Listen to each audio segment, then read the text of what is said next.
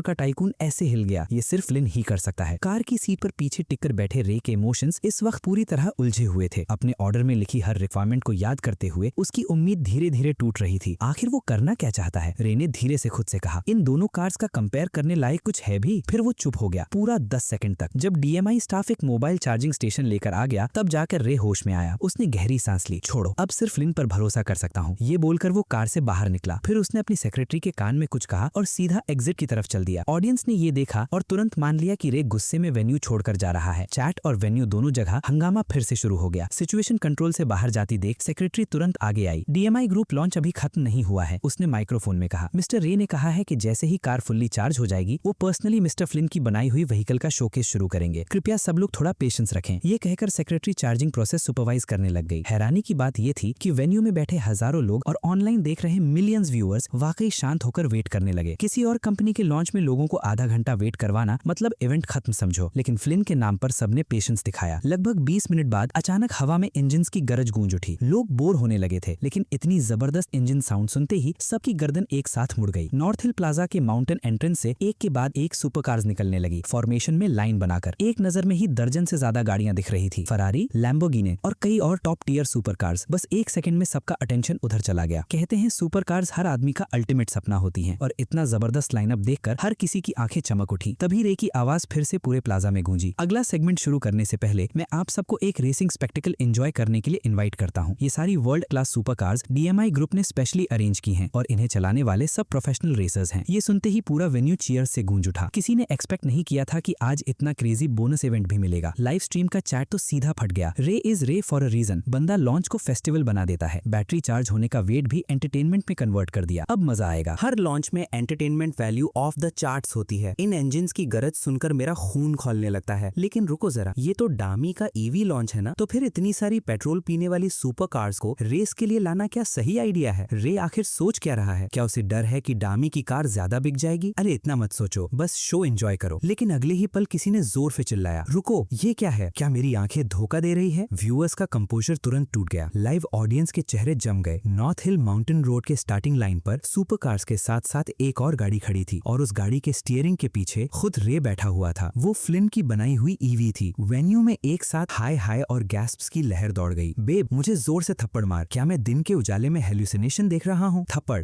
Hallucination नहीं है, लेकिन क्या रे पागल हो गया है? मुझे प्रोसेस करने दो। एक तरफ लैम्बोर्गिनी, फरारी, कोनिग्सेक जैसी सुपर कार्स और दूसरी तरफ रे एक इलेक्ट्रिक व्हीकल लेकर रेस में घुस रहा है। अगर रे इन सुपर कार्स का धुआं भी देख पाया तो मैं अपनी बात वापस ले लूंगा। एंटरटेनमेंट वैल्यू के लिए रे को फुल मार्क्स। मैंने अपनी जिंदगी में इतना क्रेजी कार लॉन्च कभी नहीं देखा। सिर्फ नॉर्मल व्यूअर्स ही नहीं, मार्कस और डामी के डायरेक्टर्स भी शॉक में थे। मार्कस ने आंख के कोने को साफ करते हुए कहा, रे क्या तुम खुद पर्सनली प्रूफ करना चाहते हो कि वो कार कितनी बेकार है ताकि कंपैरिजन में हमारी S7 और भी बेहतर लगे? फिर उसने गहरी सांस ली। बस करो रे, डामी ग्रुप और मेरे लिए तुम पहले ही बहुत कुछ कर चुके हो। चाहे तुम एग्जीक्यूटिव डायरेक्टर रहो या नहीं, मेरी नजर में तुम हमेशा रिस्पेक्ट के लायक होगे। मार्कस इतने इमोशन के साथ बोल रहा था कि लग रहा था सच में रे की कुर्बानी से टच हो गया है। बाकी डायरेक्टर्स ने भी तुरंत बात समझ ली। तो ये सब इसीलिए है, जितना बड़ा तमाशा रे क्रिएट करेगा उतना ही ज्यादा अटेंशन S7 को मिलेगा। मार्कस और डायरेक्टर्स के वॉचफुल आईज के सामने रेस फाइनल काउंटडाउन में एंटर कर गई। दर्जन से ज्यादा सुपर कार्स अपने इंजन्स गर जा रही थी। आवाज ऐसी थी जैसे आसमान फट रहा हो और उनके बीच रे की फ्लिन बिल्ट ईवी बिल्कुल एक मासूम बकरी की तरह लग रही थी जो शेर के झुंड में फंस गई हो। फिर काउंटडाउन 0 पर पहुंचा। बैंग, स्टार्टिंग गन फायर हुई। अगले ही सेकंड सारी सुपर कार्स मिसाइल की तरह लाइन से निकल गई। स्टार्ट कंट्रोल स्टार्ट्स देखकर क्राउड पागल हो गया। लेकिन फिर सबकी नजर रे की गाड़ी पर गई और लोग हंसने लगे। हाँ ठीक है, ईवीज की launch acceleration normal petrol car से तेज होती है, लेकिन ये रूल सुपर कार्स पर अप्लाई नहीं होता। यहाँ तो पूरी तरह आउट क्लास हो जाएगी। सिर्फ स्टार्ट के कुछ सेकंड्स में ही रे डजन्स ऑफ मीटर्स पीछे रह गया था। थोड़ी देर बाद तो सुपर कार्स का धुआं तक नजर नहीं आ रहा था, लेकिन यहाँ रे का डामी चेयरमैन होना काम आ गया। ड्रोन ऑपरेटर्स अच्छी तरह जानते थे कि उनकी सैलरी का चेक कौन साइन करता है। 5 ट्रैकिंग ड्रोन्स में से 2 ड्रोन्स पूरी रेस में सिर्फ रे की गाड़ी का पीछा कर रहे थे और इसी तरह रे नॉर्थ हिल माउंटेन रोड के पहले बड़े कर्व तक पहुंच गया। वेन्यू में बैठे लोग और ऑनलाइन देख रहे millions viewers giant LED screen पर नजर जमाए हुए थे। ड्रोन फुटेज क्रिस्टल क्लियर थी। नेचुरली सबका फोकस सुपर कार्स पर ही था। कोई रे की साइड में खास इंटरेस्ट नहीं ले रहा था। लोग बस एक कैजुअल ग्लांस मारकर वापस सुपर कार्स देखना चाहते थे। लेकिन उस एक नजर के बाद किसी की आंखें स्क्रीन से हटी ही नहीं। क्राउड में से किसी ने डिसबिलीफ में चीख मारी। स्क्रीन पर रे की कार 120 किलोमीटर प्रति घंटे की स्पीड से दौड़ रही थी। हाँ, सुपर कार्स जितनी फास्ट नहीं थी, लेकिन ये भी कोई मजाक नहीं था। ये स्पीड तो ज्यादातर हाईवेज की लीगल मैक्सिमम लिमिट के आसपास होती है। और सबसे डरा देने वाली बात ये थी कि इतनी स्पीड पर पहुंचने के बाद भी रे कर्व के लिए जरा सा भी स्लो नहीं हुआ। प्रेडी move to gauge the first curve. Ray ने ब्रेक छूने तक की जरूरत नहीं समझी। वो सीधा टर्न में घुस गया और 1 सेकंड से भी कम टाइम में पूरा आर्क क्लियर करके निकल गया, जैसे टर्न था ही नहीं। गाइस, मैंने सही देखा ना? रे टर्न्स पर स्लो ही नहीं हो रहा। मेरा दिमाग खराब हो रहा है। मुझे तो लग रहा है रे ने वो कॉर्नर सुपर कार ड्राइवर से भी तेज क्लियर किया। लग नहीं रहा उसने सच में तेज क्लियर किया है। मैं टाइमिंग कर रहा था। सबसे फास्ट सुपर कार कोनिग्सेग ने पहले कॉर्नर पर 12 सेकंड लिए। रे ने सिर्फ 0.6 सेकंड में कर दिया, पूरे 20 गुना फास्टर। मुझे लगा रे यहाँ कार शो करने आया है, निकला ड्राइविंग स्किल्स शो करने। बस आज से मैं रे का नंबर 1 फैन हूँ। सबको लगा नो ब्रेक कॉर्नरिंग ही पीक थी, लेकिन किसी को अंदाजा नहीं था कि वो तो बस शुरुआत थी। Heel toe downshift, trail braking, mid throttle drift initiation, हर मूव देखकर लोगों की सांसें रुक रही थी। क्या रे सीक्रेटली रिटायर्ड F1 ड्राइवर है? और सबसे डरावनी बात यह है कि ये मूव्स उसके लिए वार्म अप लग रहे हैं। वेट ट्रांसफर, फ्रंट लिफ्ट करके ओवरटेकिंग लाइन बनाना, टाइट काउंटर स्टीयरिंग से टायर वेयर मैनेज करना, इवेसिव मनोवर्स, और सबसे शॉकिंग चीज इनर्शिया ड्रिफ्ट्स। ये इम्पॉसिबल है। उसकी स्किल्स तो बिल्कुल तकुमी फुजिवारा लेवल की लग रही हैं। चैट पूरी तरह ब्लास्ट हो चुकी थी। किसी ने एक्सपेक्ट नहीं किया था कि रेस का centre of attention super cars नहीं बल्कि रे बन जाएगा। नॉर्थ हिल माउंटेन रोड अपने एंडलेस कर्व्स के लिए फेमस थी और रे अपनी हैरत अंगेज ड्राइविंग टेक्निक्स के साथ लास्ट पोजीशन से सीधा फर्स्ट प्लेस तक पहुंच गया। सिर्फ फर्स्ट प्लेस ही नहीं, उसने सेकंड पोजीशन वाले से लगभग 1 किलोमीटर का गैप बना लिया था। जिन प्रोफेशनल रेसर्स को एक बिना एग्जॉस्ट वाली इलेक्ट्रिक व्हीकल ने ओवरटेक किया था, सबके चेहरे पर एक ही एक्सप्रेशन था, एग्जिस्टेंशियल क्राइसिस। बॉस, रे प्रोफेशनल ड्राइवर कौन है? मैं या आप? सुपर कार कौन चला रहा था, मैं या आप? क्या पता रे के इतने हॉबीज हैं, शायद बचपन से रेसिंग कर रहा हो। जब रे रिटायर करेगा सीधा प्रोफेशनल रेसिंग में जा सकता है। मैं पूरा वेन्यू रेंट करूंगा और सबको देखने बुलाऊंगा। पक्की बात? बिल्कुल, ग्रुप में चलेंगे। लेकिन मार्कस ने ठंडी आवाज में कहा, ठीक है रे की ड्राइविंग इंप्रेसिव है, लेकिन तुम लोग सीरियसली ये तो नहीं मान रहे कि वो एक्चुअल प्रोफेशनल रेसर्स से बेटर है? ये सारे ड्राइवर्स रे ने ही हायर किए थे। क्या पता कितना होल्ड बैक कर रहे हो। मार्कस की बात सुनकर डायरेक्टर्स चुप हो गए और नजरें नीचे कर लीं। इस तरफ सब कंपोज दिख रहे थे, लेकिन वेन्यू में बैठे हजारों लोग और ऑनलाइन देख रहे मिलियंस व्यूअर्स बिल्कुल काम नहीं थे। रे के कार पार्क करने से पहले ही पूरा प्लाजा चीयर से गूंज उठा, लेकिन किसी को पता नहीं था कि स्टीयरिंग व्हील के पीछे बैठा रे खुद सबसे ज्यादा शौक था। उसकी आंखें स्टीयरिंग को घूर रही थी, गला सूख गया था, वो मुश्किल से थूक निकल पाया, चेहरे पर डिसबिलीफ साफ लिखा था। ये हाल लगभग 2 मिनट तक रहा, जब तक बाकी professional drivers finish line cross करके वापस नहीं आ गए। एक ड्राइवर हंसकर बोला, आप हमारे साथ मजाक कर रहे हैं ना? नॉर्थ हिल रेस अरेंज की, हमें यहाँ बुलाया, फर्स्ट प्लेस के लिए 5 मिलियन का प्राइज रखा, हम सब ने अपनी जान लगा दी और एंड में पता चला असली मॉन्स्टर तो आप खुद हो। दूसरा ड्राइवर सर हिलाकर बोला, आपकी स्किल्स लगभग F1 लेवल की हैं। हम जीत ही नहीं सकते थे। बिल्कुल नहीं। सब ड्राइवर्स के चेहरे पर कड़वी सी मुस्कान थी, लेकिन उनकी आंखों में रे के लिए असली रिस्पेक्ट दिख रही थी। जैसे कहते हैं, आम लोग रेस को मजा के लिए देखते हैं, एक्सपर्ट्स टेक्निक देखते हैं, और एक्सपर्ट्स की नजर में रे की ड्राइविंग पूरी तरह इनसेन थी, खासकर जब उसने उन्हें ओवरटेक किया था। वो स्मूथ, सीमलेस और ऑलमोस्ट इम्पॉसिबल मनूवर्स अब तक उनके दिमाग में चल रहे थे। जब प्रोफेशनल रेसर्स ही रे की इतनी तारीफ कर रहे थे तो आम ऑडियंस को कन्विंस करने की जरूरत ही नहीं थी। सबकी नजर अब सिर्फ एक सवाल पर टिक गई थी, क्या असली मॉन्स्टर रे था या फ्लिन की बनाई हुई वो ईवी। हजारों लोग एक साथ आगे बढ़े और चीखने लगे, रे ये तो बिल्कुल सैवेज था। ये रेस किसी हॉलीवुड ब्लॉकबस्टर से भी ज्यादा जबरदस्त थी। रे स्टूडेंट्स लेते हो क्या? मुझे ड्राइविंग सीखनी है। रे ड्राइविंग ट्यूटोरियल रिलीज करो, मैं घुटनों के बल बैठकर पढ़ूंगा। रे मुझे तुम्हारे बच्चे चाहिए। क्राउड का एक्साइटमेंट आसमान छू रहा था। हर सेकंड के साथ आवाजें और ज्यादा क्रेजी होती जा रही थी। रे ने अपनी सेक्रेटरी से माइक्रोफोन लिया और हल्का सा खांसकर गला साफ किया। अगले ही पल पूरा वेन्यू शांत हो गया। फिर रे ने धीरे से एक उंगली साइड की तरफ उठाई। सब लोग उसके इशारे की तरफ मुड़ गए। जब सबने देखा कि रे फ्लिन की ईवी की तरफ इशारा कर रहा है, लोग कुछ बोलने ही वाले थे कि अचानक की आवाज गूंजी। अगले ही पल कार के 4 में से 3 टायर फट गए। चौथा टायर भी टेढ़ा होकर झुक गया। लेकिन तमाशा यही नहीं रुका। कुछ हल्की क्रैकिंग साउंड्स के बाद अंदर से एक जोर का बैंग सुनाई दिया। लग रहा था मोटर भी जलकर खत्म हो गई थी। 1 सेकंड की खामोशी के बाद पूरा वेन्यू हंसी से फट पड़ा। फ्लिन ने रे से कितना लूट लिया। बैटरी चार्ज नहीं थी वो अलग बात है, लेकिन ये बिल्ड क्वालिटी तो ट्रैजिक है। मैंने पहली बार देखा है कि बिल्कुल नई कार एक ही रन में टूटकर बिखर गई है। रे सच में लकी है कि जिंदा है। अगर रेस के बीच में कार टूट जाती तो आज हम रे की कब्र पर फूल चढ़ा रहे होते। मुझे लगता है फ्लिन की कार ने रे को स्लो किया। अगर वो सुपर कार चला रहा होता तो आज कुछ और ही देखने को मिलता। रे एक और रन करो, इस बार कोनिग्सेग में। क्राउड लगातार डिमांड करने लगा। दूसरी तरफ मार्कस के चेहरे पर हल्की सी मुस्कान आ गई। लगता है फ्लिन की कार उतनी खास नहीं थी जितना लोग समझ रहे थे। तभी रे ने माइक्रोफोन उठाया और शांत आवाज में बोला, अच्छा तो फिर मैं तुम सबको कुछ दिखाता हूँ। उसने अपना फोन निकाला और सेक्रेटरी को दे दिया। जैंग मेरे फोन की रिकॉर्डिंग बिग स्क्रीन पर चलाओ। ये कहते वक्त भी रे की आंखों में हैरानी की एक हल्की सी झलक अब तक मौजूद थी। सेक्रेटरी ने तुरंत फोन लिया और सेटअप करने दौड़ पड़ी। ऑडियंस चाहे लाइव हो या ऑनलाइन सब कंफ्यूज थे। किसी को समझ नहीं आ रहा था कि रे क्या दिखाने वाला है। सबकी नजर जायंट LED स्क्रीन पर टिक गई। कुछ सेकंड्स बाद रिकॉर्डिंग स्क्रीन पर चलने लगी।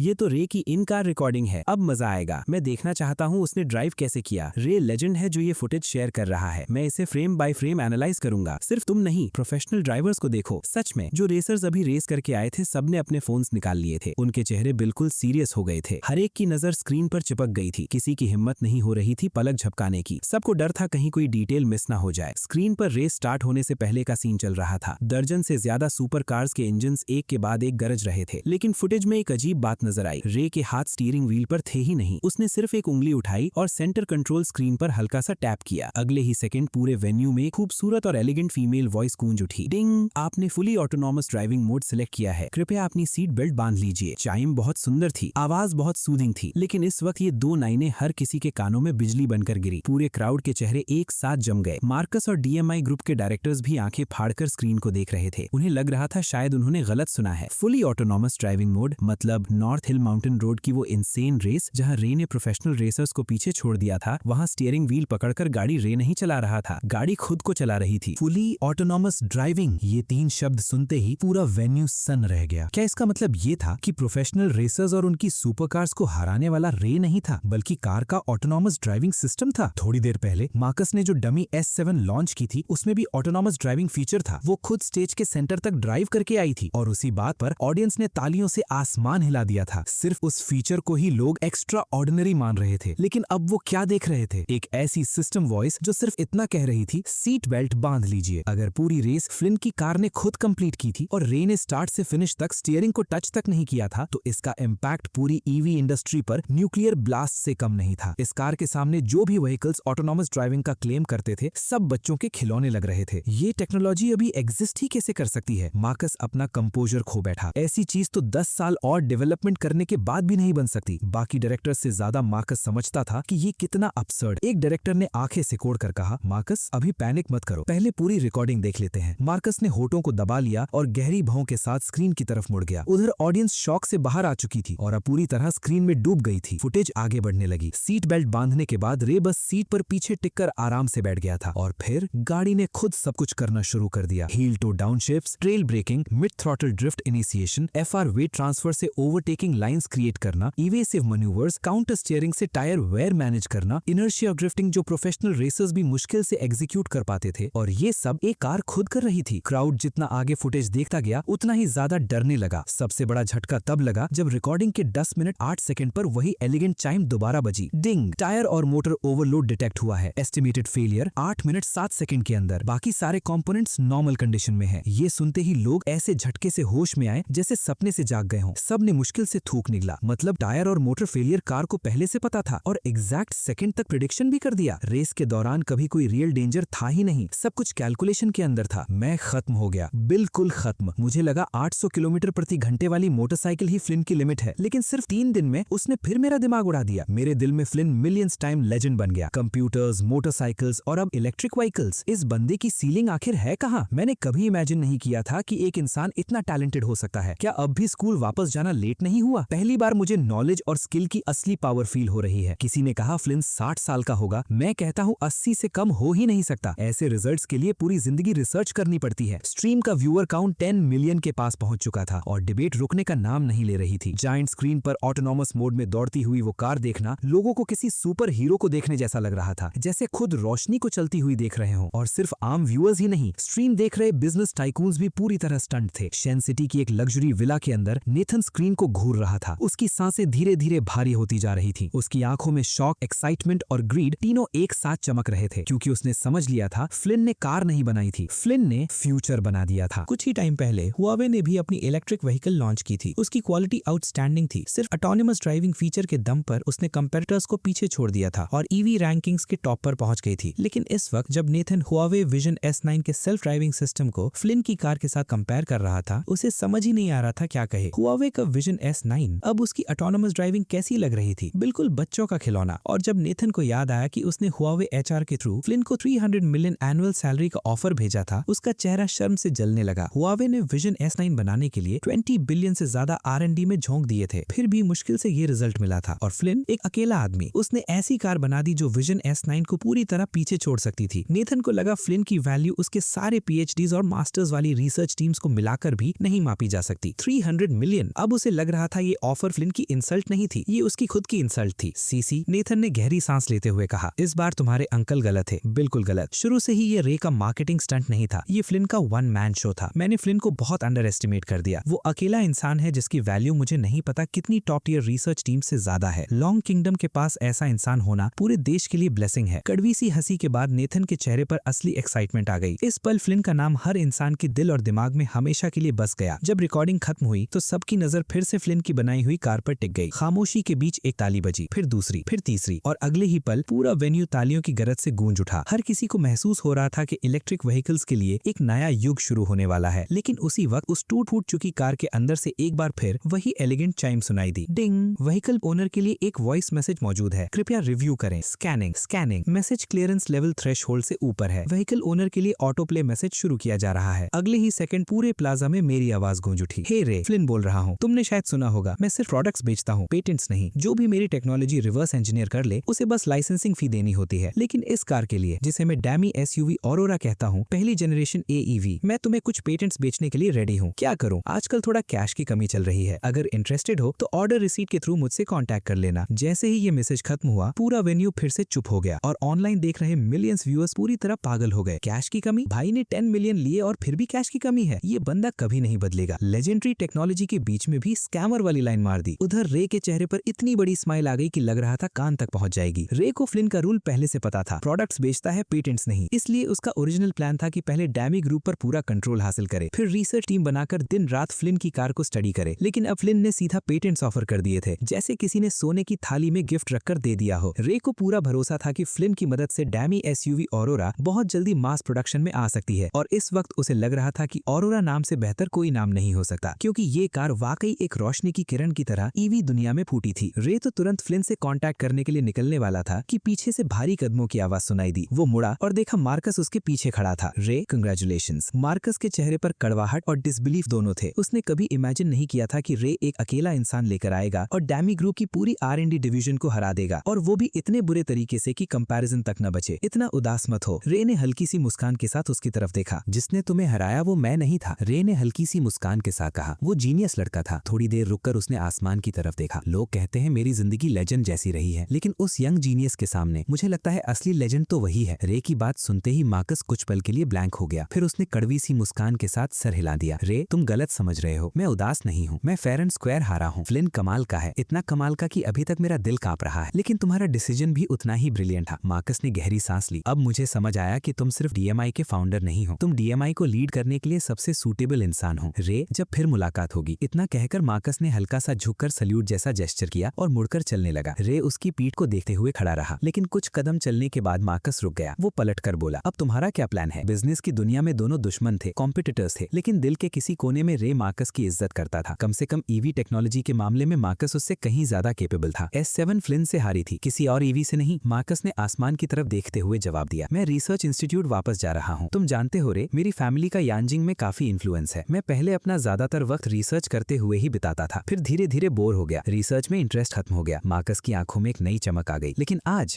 फ्लिन ने मेरे अंदर फिर से एक स्पार्क जगा दी है। रे मुस्कुराया। Good luck. मार्कस ने भी मुस्कुराकर सर हिलाया। थैंक यू रे, कभी वक्त मिले तो चाय पे बैठेंगे। ये कहकर मार्कस ने सब कुछ छोड़ दिया। उसने हाथ हिलाया और स्टाइल के साथ दूर चलता गया। रे उसकी दूर जाती हुई परछाई को देखता रहा, फिर धीरे से खुद से बोला, हर रिसर्चर रिस्पेक्ट और एडमिरेशन डिजर्व करता है, लेकिन ज्यादातर लोग अपनी पूरी जिंदगी गुमनामी में गुजर देते हैं। बहुत कम लोग होते हैं जो बार बार ब्रेक थ्रूज क्रिएट कर सकते हैं। मार्कस, उम्मीद करता हूँ तुम्हें अपना असली रास्ता मिल जाए। फिर उसने आसमान की तरफ देखा और धीरे से मुस्कुराया। फ्लिन जैसा once in a generation freak of nature दुनिया में सिर्फ एक ही होता है। मार्कस के जाने और रे की इस खामोश रिफ्लेक्शन के साथ DMI ग्रुप का launch event officially perfect ending पर पहुंच गया। लेकिन इंटरनेट पर तो असली तूफान अब शुरू हुआ था। फ्लिन का नाम एक बार फिर हर मेजर प्लेटफॉर्म के ट्रेंडिंग चार्ट्स पर छा गया। News sections, front pages, social media feeds, हर जगह सिर्फ एक ही नाम था, अरोरा EV। लोगों ने इलेक्ट्रिक व्हीकल्स पहले भी देखी थी, असिस्टेड सेल्फ ड्राइविंग सिस्टम्स भी देखे थे, लेकिन एक फुली ऑटोनोमस EV जो प्रोफेशनल रेसर्स को रेस में हरा दे, ऐसी चीज किसी ने सपने में भी नहीं सोची थी। इसलिए जो लोग लाइव ब्रॉडकास्ट मिस कर गए थे, जब उन्होंने नॉर्थ हिल रेस की क्लिप्स देखी, हर एक का रिएक्शन एक जैसा था, शॉक। मतलब पहली प्रोफेशन जो टेक्नोलॉजी से ऑब्सोलीट होने वाली है वो फार्मर्स नहीं, रेस कार ड्राइवर्स हैं। ये कैसे पॉसिबल है? ये प्रोफेशन तो फ्यूचर प्रूफ लगती थी। इंटरनेट का शोर हर मिनट बढ़ता गया और इसी शोर के बीच पहली बार फ्लिन कुछ बहुत बड़े लोगों की नजर में आ गया। मेट्रो सिटी का फर्स्ट मिलिट्री डिस्ट्रिक्ट, देश के टॉप 10 मिलिट्री इंस्टॉलेशंस में से एक, जिसकी सबसे बड़ी ताकत सिर्फ कॉम्बैट पावर नहीं थी, बल्कि मिलिट्री रिसर्च और डेवलपमेंट थी। यही देश का सबसे बड़ा मिलिट्री R&D बेस था, जहां काउंटलेस टॉप टियर रिसर्चर्स काम करते थे। इस वक्त इस विशाल कंपाउंड के एक कमरे में एक सिल्वर हेड बुजुर्ग अपने फोन पर वीडियो देख रहे थे। उनके चेहरे पर नेचुरल अथॉरिटी थी। उन्होंने अपने रीडिंग ग्लासेस को थोड़ा ऊपर एडजस्ट किया और गहरी आवाज में कहा, सच में इंप्रेसिव। आज की यंग जनरेशन वाकई डरावनी है। मैंने कभी एक्सपेक्ट नहीं किया था कि लॉन्ग किंगडम में इतना एक्सेप्शनल टैलेंट पैदा होगा। वो कुछ पल के लिए चुप हो गए, फिर अफसोस भरी सांस छोड़ी। बस एक ही प्रॉब्लम है, उसका पूरा फोकस सिविलिंग टेक्नोलॉजी पर है। उसके टैलेंट के हिसाब से ये थोड़ा वेस्ट लगता है। सिल्वर हेड बुजुर्ग चेस्टर ने फोन की स्क्रीन को घूरते हुए धीरे से सर हिला दिया और उसकी आंखों में पहली बार फ्लिन के लिए गहरी दिलचस्पी चमक उठी। चेस्टर ने अपनी डेस्क पर रखे बटन को दबा दिया। कुछ ही मिनट्स बाद एक सीधे पोस्चर वाला यंग मैन दरवाजा नॉक करके अंदर आया। सर, आपने बुलाया? हाँ मार्को, चेस्टर ने सीधा मुद्दे पर आते हुए कहा। इस फ्लिन नाम के यंग मैन तक पहुंचने का कोई तरीका ढूंढो। मैं उसे हमारे R&D बेस में काम करने का इन्विटेशन देना चाहता हूं। चेस्टर ने अपने सबसे पसंदीदा स्टूडेंट्स में से एक मार्को की तरफ देखा। मिलिट्री R&D बेस के हेड होने के नाते चेस्टर के बहुत स्टूडेंट्स थे, लेकिन टैलेंट और एप्टीट्यूड के मामले में मार्को टॉप 5 में आता था। इसी वजह से चेस्टर उसके साथ हमेशा काफी जेंटल रहता था। लेकिन चेस्टर की बात सुनते ही मार्को थोड़ा हिचकिचाया। सर, मैंने फ्लिन के बारे में सुना है, आजकल उसके काफी कारनामे इंटरनेट पर वायरल हो रहे हैं, लेकिन उसे सीधा हमारे बेस में इन्वाइट करना, क्या ये थोड़ा रूल्स बेंड करना नहीं होगा? मार्को ने शांत लहजे में कहा, यहाँ जितने भी लोग हैं सब टॉप मिलिट्री एकेडमीज और रिसर्च इंस्टीट्यूट से रिक्रूट किए गए हैं। उनमें से आधे से ज्यादा के पास कम से कम 5 साल का मिलिट्री रिसर्च एक्सपीरियंस है। फ्लिन का पूरा बैकग्राउंड सिविलियन फील्ड का है। अगर उसे यहाँ ले भी आए तो शायद उसे मिलिट्री रिसर्च की बेसिक अंडरस्टैंडिंग भी ना हो। नॉर्मली चेस्टर के ऑर्डर्स पर कोई सवाल नहीं उठाता था। बेस में हर कोई उसकी बात मान लेता था। कोई चैलेंज करे तो उसे उसके लेजेंडरी टेम्पर का सामना करना पड़ता। बहुत से नए रिसर्चर्स उसकी डांट सुनकर रो तक चुके थे, लेकिन मार्को अलग था। चेस्टर उसके साथ हमेशा थोड़ा सॉफ्ट रहता था, जैसे एक्सपेक्ट किया जा सकता था। चेस्टर सिर्फ मुस्कुराया। मैं ये नहीं कह रहा कि उसे तुरंत फुल मेंबर बना दिया जाएगा। मैं सिर्फ चाहता हूं कि फ्लिन एक बार ट्राई करे। सिविलियन रिसर्च और मिलिट्री रिसर्च बिल्कुल अलग दुनिया है। मिलिट्री फील्ड में भी उसके पास वही ब्रिलियंस है या नहीं, ये सिर्फ वक्त बता सकता है। चेस्टर ने हाथ हिला दिया। ठीक है, जाओ और कॉन्टैक्ट एस्टैब्लिश करो। मार्को ने सिर हिला दिया और दरवाजे की तरफ चल दिया, लेकिन जैसे ही उसका हाथ डोरनॉब तक पहुंचा, चेस्टर की आवाज फिर गूंज उठी। ओह, एक और बात, क्या सेरिना का एक्सपेरिमेंट कंप्लीट हो गया? सेरिना का नाम सुनते ही मार्को की आंखों में एडमिरेशन की चमक आ गई। उसने तुरंत सिर हिला दिया। जी सर, डॉक्टर सेरिना ने TZ type ultra hard alloy पर अपनी रिसर्च कंप्लीट कर ली है। ये एक्सपेरिमेंट 2 साल तक चलता रहा, लेकिन उसका ब्रेक थ्रू हमारे लैंड बैटल टैंक्स के लिए हिस्टोरिक रेवोल्यूशन ला सकता है। इस अल्ट्रा हार्ड एलॉय की वजह से हमारे टैंक्स की कॉम्बैट कैपेबिलिटी कम से कम 2 लेवल्स जंप करेगी। मार्को की आवाज रिस्पेक्ट से भरी हुई थी। डॉक्टर सेरिना ही असली जीनियस है। उसने बिल्कुल नहीं छिपाया कि उसकी नजर में सेरिना कितनी एक्स्ट्रॉर्डिनरी है। जिस तरीके से वो बात कर रहा था उसके सामने फ्लिन की अचीवमेंट्स भी कुछ नहीं लगती थी। चेस्टर ने सिर हिलाया और उसके सख्त चेहरे पर हल्की सी मुस्कान आ गई। वो लड़की वाकई एक्स्ट्रॉर्डिनरी है, उसकी एप्टीट्यूड बहुत हाई है। उसने मेरे अंडर सिर्फ 2 साल और 6 महीने ट्रेनिंग ली और उसके बाद सीधा बेस की फुल एडवाइजर बन गई। फिर उसने मार्को की तरफ देखा। मार्को, तुम सबको भी और मेहनत करनी होगी। जी सर। मार्को सीधा खड़ा हो गया। हम आपको डिसअपॉइंट नहीं करेंगे। गुड। चेस्टर ने सिर हिलाया। पहले फ्लिन से कांटेक्ट करो, उसके बाद सबको हॉल 1 में मीटिंग के लिए इन्फॉर्म करो और सेरिना को भी वहां बुलाना। जी सर, मैं अभी अरेंज करता हूँ। जैसे ही मार्को को एहसास हुआ कि वो सेरिना से मिलने वाला है, उसका पूरा मूड ब्राइट हो गया। उसने कदम तेज कर दिए और चेस्टर के ऑफिस से बाहर निकल गया। मार्को के जाने के बाद चेस्टर ने फिर से अपना ध्यान फोन की स्क्रीन पर लगा दिया। स्क्रीन पर अब भी फ्लिन की फुल्ली ऑटोनॉमस ईवी का फुटेज चल रहा था। इस मिलिट्री जायंट की आंखों में एडमिरेशन और एंटिसिपेशन दोनों चमक रहे थे। उधर मैं रे को अरोरा ईवी का कोर टेक्निकल डेटा भेजने के बाद फाइनली वर्कशॉप से बाहर निकलने का फैसला कर चुका था। मैं कुछ दिन प्रॉपर्ली रेस्ट करना चाहता था। पिछले हुनर की मेमोरीज में मुझे पता चला था कि वर्कशॉप में सोने के लिए रूम तो था, लेकिन मेरी फिलॉसफी सिंपल थी, काम और जिंदगी को अलग रखना चाहिए। और वैसे भी इतने दिनों से मैं वर्कशॉप में अकेला पड़ा हुआ था। अगर ऐसे ही चलता रहा तो मेरी सोशल स्किल्स पूरी तरह खत्म हो जाएंगी। मैंने वर्कशॉप का दरवाजा खोलकर बाहर निकला। गर्म दोपहर की धूप सीधे चेहरे पर पड़ी। मैंने दोनों हाथ फैलाए और एक लंबी संतुष्ट जमाई ली। मुझे बिल्कुल अंदाजा नहीं था कि इस वक्त इंटरनेट, बिजनेस वर्ल्ड और मिलिट्री R&D बेस के अंदर कितने लोग मेरे बारे में सोच रहे थे। मेरे लिए तो अभी सिर्फ एक ही मिशन था, कुछ दिन आराम करना। मेरा प्लान सिंपल था, वर्कशॉप को कुछ दिन के लिए शांत छोड़ देना, या फिर अगर कोई सच में इंटरेस्टिंग ऑर्डर आ गया तो सीधा उस पर जंप कर जाना। अब जब फेज 3 का मिलिट्री ग्रेड मैन्युफैक्चरिंग अनलॉक हो चुका था तो नेचुरली मेरा मन और भी बड़े चैलेंजेस लेने का कर रहा था। ठीक है, फिलहाल यही प्लान है। अब सिटी चलते हैं। मैंने हल्की सी सांस छोड़ी, अपनी पुरानी सेकंड हैंड जेटा में बैठा और आराम से सिटी की तरफ निकल पड़ा। उधर शहर के दूसरे कोने में metro city first military district के R&D बेस के अंदर चेस्टर कॉन्फ्रेंस हॉल की तरफ चल रहा था। लेकिन हॉल के पास पहुंचने से पहले ही उसके कानों में चीखने की आवाजें पड़ने लगी। सरीना, मारना बंद करो, मैं सरेंडर करता हूँ। डॉक्टर सरीना, आप अब एडवाइजर हो, आप लोगों को ऐसे पीट नहीं सकती, कुछ टूट जाएगा। ये सब सुनते ही चेस्टर का चेहरा एक पल के लिए सख्त हो गया। फिर उसने बेबसी हंसी छोड़ी। ये लड़की भी ना। उसने कदम तेज कर दिए। जैसे ही वो कॉन्फ्रेंस रूम के दरवाजे तक पहुंचा, उसने एक खूबसूरत सिलुएट को हवा में किक मारते देखा। एक रिसर्चर सीधा उड़ता हुआ दूर जा गिरा। लूज पैंट्स के नीचे छुपी हुई लंबी टांगे ताकत से भरी हुई थी, लेकिन साथ ही इतनी खूबसूरत कि नजर हटाना मुश्किल हो। सरीना को जरा भी पता नहीं था कि चेस्टर पीछे खड़ा सब देख रहा है। उसने जमीन पर पड़े रिसर्चर्स को देखा, हाथ झाड़े, बाहें फोल्ड की और बोली, सीरियसली तुम लोग बहुत वीक हो। मैं कितनी बार बोल चुकी हूँ, रिसर्च के साथ एक्सरसाइज भी करो। 2 साल हो गए, अभी तक इतने पैथेटिक कैसे हो? उसकी क्रिस्प और कॉन्फिडेंट आवाज पूरे कॉन्फ्रेंस रूम में गूंज उठी। जमीन पर पड़े रिसर्चर्स लगभग रो देने वाले थे। साइड में खड़े लोग भी अपनी मुस्कान रोक नहीं पा रहे थे। सरीना, ऐसा नहीं है कि हम ट्रेनिंग नहीं करते, हम रोज 20 किलोमीटर माउंटेन ट्रेल्स दौड़ते हैं। 2 साल में एक दिन भी मिस नहीं किया, लेकिन तुमसे लड़ना हम कैसे जीत सकते हैं? स्पेशल फोर्सेस वाले तक तुमसे बचकर निकलते हैं, हम क्या ही करें? छोड़ो सरीना, जो करना है कर लो, हम खड़े खड़े मरना पसंद करेंगे। सब ने एक साथ शिकायत करनी शुरू कर दी। सरीना ने उन्हें देखा, कुछ सेकंड्स तक चुप रही, फिर उसने अपनी उंगलियों की जॉइंट्स क्रैक किए और आगे बढ़ी। गुड, कम से कम बैकबोन तो है। अभी तुम्हारी बात थोड़ी मर्दाना लगी, चलो तुम्हारी विश पूरी करती हूँ। उसकी लंबी टांग फिर से किक के लिए उठ चुकी थी कि तभी चेस्टर और नहीं देख सका। बस सरीना, चेस्टर ने हाथ पीछे बांधते हुए अंदर कदम रखा। अपने जूनियर्स को टॉर्चर करना बंद करो। जैसे ही सबकी नजर चेस्टर पर पड़ी, पूरा माहौल बदल गया। रिसर्चर्स की आंखों में ऐसी चमक आ गई जैसे किसी ने उन्हें मौत से बचा लिया हो। प्रोफेसर, बचा लीजिए, प्लीज हमें बचा लीजिए। वो सब भागकर चेस्टर के पास आ गए। किसी को देखकर लग ही नहीं रहा था कि ये देश के टॉप मिलिट्री रिसर्चर्स हैं। चेस्टर ने सिर हिला दिया। बस करो, सरीना की नीयत बुरी नहीं है। स्ट्रॉन्ग बॉडी के बिना लॉन्ग टर्म रिसर्च सस्टेन नहीं होती। सब लोग अपनी सीट्स पर बैठो, आज एक इंपॉर्टेंट मैटर डिस्कस करना है। आखिरी लाइन के साथ चेस्टर की आवाज नोटिसेबली सीरियस हो गई। कॉन्फ्रेंस रूम में बैठे दर्जनों रिसर्चर्स तुरंत सीरियस मोड में आ गए। हंसी मजाक गायब हो गया, सब अपनी जगह बैठ गए। सिर्फ सरीना ही ऐसी थी जो बिल्कुल रिलैक्स थी। उसने कैजुअली एक चेयर खींची और बैठ गई। चेस्टर ने उसकी तरफ एक नजर डाली और प्रोजेक्शन स्क्रीन ऑन कर दी। वीडियो चलना शुरू हुआ। कुछ ही सेकंड्स में रूम में बैठे हर रिसर्चर की नजर स्क्रीन पर चिपक गई। स्क्रीन पर एक ऐसी कार थी जिसके स्टीयरिंग पर कोई कंट्रोल नहीं कर रहा था। कार खुद ड्राइव कर रही थी, फुल्ली ऑटोनॉमस मोड में। और सिर्फ ड्राइव नहीं, ऐसे रेसिंग मैनूवर्स परफॉर्म कर रही थी जो देखकर प्रोफेशनल रेसर्स भी शॉक हो जाएं। एक के बाद एक सुपर कार्स को पीछे छोड़ते हुए वो रेस जीत गई। इतनी इलीट मिलिट्री रिसर्चर्स भी अपनी सरप्राइज छुपा नहीं पाए। सरीना ने वीडियो देखते हुए आंखें हल्की सी सिकोड़ ली। उसकी तीखी नजर में सोच विचार साफ दिख रहा था। जब वीडियो खत्म हुआ तो वो गहरी सोच में डूब गई। चेस्टर धीरे धीरे रूम के फ्रंट तक गया, फिर उसने सब पर नजर डाली। उसकी आवाज में हमेशा वाली अथॉरिटी थी। जो तुमने अभी देखा, ये सिर्फ कुछ घंटे पहले हुआ है। हमारे देश की एक टॉप टेक्नोलॉजी कंपनी के लॉन्च इवेंट की रिकॉर्डिंग। कॉन्फ्रेंस रूम में पूरी खामोशी छा गई। हर किसी को महसूस हो रहा था कि चेस्टर उन्हें ये वीडियो सिर्फ दिखाने के लिए नहीं लाया, इसके पीछे कुछ और भी था, कुछ बहुत बड़ा। यकीन है तुम सब में से कुछ लोग फ्लिन का नाम पहले ही सुन चुके होंगे। चेस्टर ने कॉन्फ्रेंस रूम में नजर दौड़ाई और जो नहीं जानते वो अब जान गए। अब बताओ, जो तुमने अभी देखा उसके बारे में क्या सोचते हो? चेस्टर की आवाज धीरे धीरे खामोश हो गई। कॉन्फ्रेंस रूम में बैठे डजन एलीट रिसर्चर्स एक दूसरे की तरफ देखने लगे और चर्चा शुरू हो गई। फ्रंट रूम में बैठी सरीना आंखें सिकोड़ कर चुपचाप सोच रही थी। काफी काफी देर बाद एक रिसर्चर खड़ा हुआ। प्रोफेसर, मेरी पर्सनल ओपिनियन में सिविलियन पर्सपेक्टिव से देखें तो ये टेक्नोलॉजी ड्राइविंग एक्सपीरियंस को मैक्सिमम लेवल तक ले जा सकती है, लेकिन स्ट्रीट रेसिंग इलीगल है। अगर DMI ग्रुप इस कार को मार्केट में लाना चाहता है तो ये रेसिंग फंक्शन कभी रेगुलेटरी अप्रूवल पास नहीं करेगा। हाँ, टेक्निकल स्टैंड पॉइंट से देखा जाए तो मैं फ्लिन को काफी एडमायर करता हूँ। लगता है इंटेलिजेंस सिस्टम्स के लिए उसके पास नेचुरल टैलेंट है। मार्को ने पहले मेंशन किया था कि आप फ्लिन को हमारे बेस में रिक्रूट करना चाहते हैं। मुझे लगता है अगर वो कुछ साल मिलिट्री टेक्नोलॉजी सीख ले तो मिलिट्री AI फील्ड में काफी कंट्रीब्यूशन कर सकता है। सिल्वर फ्रेम्ड ग्लासेस पहने हुए हैंडसम रिसर्चर ने बड़े कॉन्फिडेंस से अपनी बात रखी। चेस्टर ने उसकी तरफ देखा और अचानक पूछ लिया, स्टीवर्ट, अगर हम मिलिट्री एप्लीकेशन की बात करें तो? Military application? स्टीवर्ट एक सेकंड के लिए रुक गया, फिर मुस्कुराया और सिर हिला दिया। प्रोफेसर, आप मुझे टेस्ट कर रहे हैं, लेकिन इस सवाल का जवाब काफी सिंपल है। मेरे हिसाब से ये टेक्नोलॉजी फिलहाल मिलिट्री यूज के लिए सूटेबल नहीं है। हाँ, autonomous driving system combat resources को फ्री कर सकता है, लेकिन मशीन कितनी भी इंटेलिजेंट हो, आखिर में वो ठंडे कंपोनेंट्स का एक पाइल ही होती है। बैटलफील्ड हर सेकंड बदलता है और मशीन कभी भी हर सिचुएशन में सही डिसीजन नहीं ले सकती। स्टीवर्ट ने प्रोजेक्टर की तरफ इशारा किया। ऑटोनोमस सिस्टम का बेसिक प्रिंसिपल होता है सबसे डायरेक्ट और सबसे एफिशिएंट रूट चूज करना। ये उसकी कोर लॉजिक है, लेकिन बैटलफील्ड में आगे बढ़ना हमेशा सही डिसीजन नहीं होता और कभी-कभी बिल्कुल सेफ भी नहीं होता। अगर ऐसी टेक्नोलॉजी को डायरेक्टली मिलिट्री हार्डवेयर पर अप्लाई कर दिया जाए तो इररिवर्सिबल डिजास्टर हो सकता है। उसकी बात खत्म होते ही कॉन्फ्रेंस रूम में अग्रीमेंट की आवाजें गूंजने लगी। इस बार पहले से काफी ज्यादा लोग सिर हिला रहे थे। कई फीमेल रिसर्चर्स ने तो स्टीवर्ट की तरफ एडमिरेशन भरी नजरों से देखा, लेकिन तभी एक तीखी आवाज ने पूरे रूम का माहौल बदल दिया। स्टीवर्ट, क्या फ्लिन को जीनियस मान लेना इतना मुश्किल है? पूरा रूम एकदम चुप हो गया। सबने आवाज की डायरेक्शन में देखा। सरीना, उसके होठों पर हल्की सी ठंडी मुस्कान थी। तुम लोग खुद को बहुत ज्यादा इंपॉर्टेंट समझते हो। उसका काम जेन्युइनली इनक्रेडिबल है, लेकिन अगर तुम में से किसी को वही टास्क दिया जाता, क्या तुम उस लेवल का ऑटोनोमस ड्राइविंग सिस्टम बना पाते? हर लफ्ज में ताना था, हर सेंटेंस सीधा थप्पड़ लग रहा था। स्टीवर्ट और बाकी रिसर्चर्स के चेहरे तुरंत ऑकवर्ड हो गए, लेकिन जब उन्होंने देखा कि बोलने वाली सरीना है तो किसी में जवाब देने की हिम्मत नहीं हुई। स्टीवर्ट ने मुश्किल से हिम्मत जुटाई। सरीना, मेरा मतलब फ्लिन को नीचा दिखाना नहीं था। मैं सिर्फ ऑब्जेक्टिव एनालिसिस कर रहा था और ऑटोनोमस ड्राइविंग मेरा फील्ड भी नहीं है। सच कहूं तो मुझे नहीं पता कि मैं वैसे सिस्टम बना भी सकता हूं या नहीं। सरीना ने सीधा आंखें घुमाई, फिर उसने चेस्टर की तरफ देखा। प्रोफेसर, देखा आपने, ये सब कितने प्रिटेंशियस हैं। हाँ, कुछ मिलिट्री टेक्नोलॉजी सिविलियन सेक्टर से आगे हैं, लेकिन जो टेक्नोलॉजी रे जैसे इंसान को भी स्पीचलेस कर दे, उसे ये लोग बस ऑब्जेक्टिव एनालिसिस कहकर डिसमिस कर देते हैं। सरीना की आवाज और ठंडी हो गई। इन लोगों ने साइंस के लिए बेसिक रिस्पेक्ट तक खो दिया है। फिर उसने पूरे रूम की तरफ देखा। मेरी मानो तो सबको यहाँ इकट्ठा करना ही वेस्ट था। हर एक को अलग सॉलिटरी रूम में लॉक कर दो और बोलो जाकर असली रिसर्च करो। कम से कम रूम में इतना ईगो तो नहीं भरेगा। ये बोलते वक्त सरीना ने पलक तक नहीं झपकाई। रूम में बैठे स्टीवर्ट, मार्को और बाकी सब रिसर्चर्स की आईलिड्स जोर जोर से ट्विच करने लगी। किसी को समझ नहीं आ रहा था कि इंसल्ट पर गुस्सा करें या ये माने कि सरीना की बात में सच्चाई भी है। और सबसे बुरी बात तो ये थी, सरीना इतनी टैलेंटेड थी कि कोई उससे आर्ग्यू भी नहीं कर सकता था। अगर सेरेना की कॉम्बैट स्किल्स स्पेशल फोर्सेस के लेवल की ना होती तो शायद रूम में बैठे रिसर्चर्स उससे जवाब जरूर देते, लेकिन अभी के लिए सबके पास सिर्फ दो ऑप्शंस थे। या तो जमीन की तरफ देखते रहो और प्रिटेंड करो कि कुछ सुना ही नहीं, या फिर बेचारी नजरों से चेस्टर की तरफ देखो और उम्मीद करो कि वो बचाने आ जाएगा। सेरेना की बातें काफी तीखी थी, लेकिन पूरी तरह गलत भी नहीं थी। चेस्टर ने हल्का सा सिर हिलाया। सेरेना की बात कड़वी जरूर है, लेकिन उसमें कुछ सच्चाई है। फ्लिन का ऑटोनोमस ड्राइविंग सिस्टम वाकई अपने वक्त से बहुत आगे है। वो एक रिमार्केबल यंग मैन है और मैं उसे यहाँ देखने का इंतजार कर रहा हूँ। फिर चेस्टर ने मार्को की तरफ देखा। मार्को, कोई प्रोग्रेस हुई? उससे कांटेक्ट कर पाए? मार्को एक सेकंड के लिए ब्लिंक किया, फिर उसने अपना फोन निकाला और ऑकवर्ड एक्सप्रेशन के साथ बोला, सर, मैंने टाइगर शार्क प्लेटफॉर्म से ऑफिशियल चैनल्स के थ्रू फ्लिन का रजिस्टर्ड नंबर निकाला, कॉल भी किया, हमारे रिक्रूटमेंट ऑफिस के ऑफिशियल नंबर से मैसेजेस भी भेजे, लेकिन कोई रिस्पॉन्स नहीं आया। चेस्टर ने इस बात को फिलहाल साइड में रख दिया, लेकिन उसी वक्त सेरेना ने मार्को की तरफ एक तीखी नजर डाली। मार्को की आवाज में जो हल्का सा प्रोवोकेशन छुपा हुआ था, सेरेना उसे मिस नहीं कर सकती थी। उसने सब कुछ नोटिस कर लिया था। चेस्टर ने हाथ हिला दिया। ठीक है, फ्लिन के जवाब का वेट करते हैं। मुझे यकीन है अगर उसे रिसर्च में सच में इंटरेस्ट है तो वो ऐसी अपॉर्चुनिटी मिस नहीं करेगा। फिर चेस्टर की आवाज सीरियस हो गई। अब असली एजेंडा शुरू करते हैं। ये सुनते ही कॉन्फ्रेंस रूम का माहौल बदल गया। सब लोग सीधे होकर बैठ गए। अब उन्हें समझ आ गया था कि फ्लिन वाली डिस्कशन तो बस वार्म अप थी। मीटिंग का असली पर्पस कुछ और था। सबकी नजर के सामने चेस्टर ब्लैक बोर्ड के पास गया। उसने चौक उठाया और बड़े बड़े लेटर्स में लिखा, strategic aircraft defence capability breakthrough points. Board पर लिखे शब्दों को देखते ही कॉन्फ्रेंस रूम में बैठे हर रिसर्चर का एक्सप्रेशन सीरियस हो गया। उधर चेस्टर, सेरेना और देश के टॉप मिलिट्री रिसर्चर्स इस क्रिटिकल डिस्कशन में घुस गए और इसी वक्त शेन सिटी में स्विफ्ट सेंड हेडक्वार्टर्स के अंदर एक और आदमी अपना सर पकड़कर बैठा था। देश की सबसे बड़ी डिलीवरी कंपनी का CEO विक्टर। उसका असिस्टेंट लियम परेशान चेहरे के साथ बोला, क्या हम सच में R&D कंटिन्यू करने वाले हैं? पिछले 6 एक्सपेरिमेंट्स फेल हो चुके हैं। अगर हम ऐसे ही पैसे डालते रहे तो पता नहीं और कितना पैसा जल जाएगा। उसकी आवाज में दर्द साफ सुना जा सकता सकता था। पिछले साल की शुरुआत से ही स्विफ्ट सेंड डिलीवरी स्पीड को नेक्स्ट लेवल पर ले जाना चाहता था, इसलिए उन्होंने ड्रोन डिलीवरी प्रोजेक्ट लॉन्च किया था। इस प्रोजेक्ट के लिए कंपनी ने ह्यूज रिसर्च टीम्स हायर की थी और टोटल इन्वेस्टमेंट 1 बिलियन से भी ऊपर चली गई थी। पब्लिक के सामने बड़े बड़े प्रोमिसेस किए गए थे, ऐसा ड्रोन जो लॉन्ग रेंज फ्लाई कर सके, हैवी पेलोड कैरी कर सके, स्टेबिलिटी आउटस्टैंडिंग हो, डिलीवरी एफिशिएंसी ड्रामेटिकली इंप्रूव हो, nation wide same day delivery. Slogan सुनने में कमाल लगता था, लेकिन रियलिटी में सब उल्टा हुआ। 6 एक्सपेरिमेंट्स, 6 फेलियर्स। कहीं रेंज फेल हो गई, कहीं पेलोड वीक निकला, कहीं दोनों ठीक थे लेकिन स्टेबिलिटी बिल्कुल बकवास थी। 1 साल से ज्यादा वक्त में स्विफ्ट सेंड ने पैसे भी जला दिए थे और काउंटलेस ड्रोन प्रोटोटाइप्स भी उड़ा दिए थे। अब विक्टर और कंपनी दोनों डेड एंड पर खड़े थे। अगर प्रोजेक्ट छोड़ देते तो इतना पैसा वेस्ट हो जाता और विक्टर अपने वादों का पक्का आदमी था। पब्लिक प्रोमिसेस करने के बाद अगर वो चुप हो जाता तो स्विफ्ट सेंड की रेपुटेशन का क्या होता, लोग उसके बारे में क्या सोचते। काफी देर तक सोचने के बाद विक्टर ने दांत भींच लिए। नहीं, चाहे जो हो प्रोजेक्ट कंटिन्यू होगा। ये सुनते ही लियम के पैरों तले जमीन खिसक गई। विक्टर प्लीज दोबारा सोचिए, स्विफ्ट सेंड प्रॉफिट में है लेकिन हम ऐसे बस। विक्टर ने हाथ उठाकर उसकी बात काट दी। लियम तुरंत चुप हो गया। फिर उसने देखा कि विक्टर किस तरफ देख रहा था। उसकी गर्दन धीरे से स्क्रीन की तरफ घुमी और अगले ही पल उसका गला सूख गया। स्क्रीन पर एक फ्रोजन फ्रेम था। फ्रेम में रे था और उसके साथ फ्लिन की बनाई हुई ऑरोरा ईवी। विक्टर, तुम सोच नहीं रहे, मैं भी तो वही सोच रहा हूँ लियम। अगर फ्लिन एक रेवोल्यूशनरी इलेक्ट्रिक व्हीकल बना सकता है तो हमारी स्पेक्स के हिसाब से एक ड्रोन बनाना उसके लिए इतना मुश्किल नहीं होना चाहिए। यार मेरा दिमाग भी ना, मुझे इतनी देर कैसे लग गई ये समझने में। जैसे ही मैंने नॉर्थ हिल प्लाजा में डैमी ग्रुप के ऑटो लॉन्च के बारे में सुना था, मुझे तभी ये आइडिया आ जाना चाहिए था। फ्रस्ट्रेशन में विक्टर जोर से अपनी थाई पर हाथ मारता है, फिर कंप्यूटर खोलकर तुरंत ऑर्डर प्लेस करना शुरू कर देता है। टाइप करते वक्त वो हंसी रोक नहीं पाता। लियम, तुम फ्लिन की स्कैमर वाली रेपुटेशन को लेकर टेंशन ले रहे हो ना? अगर उसने सच में मेरे लिए ये ड्रोन बना दिया तो मुझे फर्क ही नहीं पड़ेगा अगर वो फ्यूल स्किप भी कर दे। बस ये टैंक ही तो है, मेरे लिए पॉकेट चेन। बात खत्म होते होते विक्टर ऑर्डर भी सबमिट कर देता है, फिर कुर्सी पर पीछे टिक कर एक लंबी राहत की सांस लेता है, जैसे उसके कंधों से कोई बड़ा बोझ उतर गया हो। लेकिन लियम की भौहें अब भी सिकुड़ी हुई थी। विक्टर, मुझे उस बात की चिंता नहीं है। मेरा मतलब है फ्लिन बहुत ज्यादा यंग है। नॉर्थ हिल प्लाजा वाली वॉइस रिकॉर्डिंग के हिसाब से सब लोग एस्टिमेट कर रहे हैं कि फ्लिन की एज लगभग 20 साल ही है। इतनी उम्र में ऐसी ईवी बनाना ही अपने आप में शॉकिंग है। हर कोई उसकी तारीफ करेगा, लेकिन जीनियसेस की भी लिमिट्स होती हैं। फ्लिन सिर्फ 20 साल का लड़का है। वो एक साथ ईवी टेक्नोलॉजी और ड्रोन मैन्युफैक्चरिंग दोनों में मास्टरी कैसे हासिल कर सकता है? और जो स्पेक्स हमें चाहिए वैसे प्रोडक्ट्स दुनिया के किसी मार्केट में कभी आए ही नहीं। उन्हें globally one of a kind कहना भी गलत नहीं होगा। क्या फ्लिन सच में ये कर पाएगा? लियम अपनी हर चिंता खुलकर रख देता है। विक्टर कुछ सेकंड्स तक चुप रहता है, फिर खिड़की के बाहर नीले आसमान की तरफ देखते हुए बोलता है, लियम, मैं फ्लिन की पोटेंशियल पर भरोसा करना चूज करता हूँ। ये सुनकर लियम के पास कहने को कुछ नहीं बचता। कुछ देर बाद वो खुद को संभालते हुए बोलता है, विक्टर, शायद तुम सही हो, लेकिन क्या फ्लिन हमारा ऑर्डर एक्सेप्ट ही करेगा? अभी उसके पास ऑर्डर प्लेस करने वालों की लाइन लगी होगी। ये सुनते ही विक्टर पूरे कॉन्फिडेंस के साथ हाथ हिला देता है। बिल्कुल टेंशन नहीं, मैंने ऑलरेडी चेक कर लिया है। फ्लिन की शॉप पर अभी सबसे बड़ा ऑर्डर सिर्फ $20 मिलियन